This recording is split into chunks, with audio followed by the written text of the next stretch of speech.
దేహమే దేవాలయం, ఇందున్న ఆత్మయే సనాతన దైవము.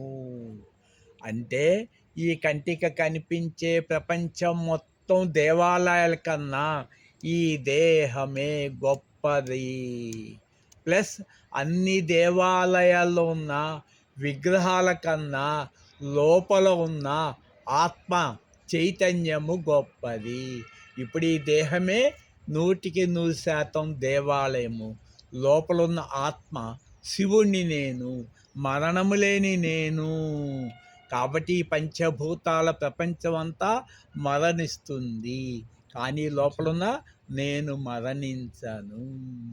కాబట్టి ఈ ప్రపంచాన్ని మొత్తం కలిసిన నన్ను కొనలేదు పంచభూతాలు దాటిన పరమాత్మ. అందరూ గాఢ నిద్రలో పరమాత్మలే.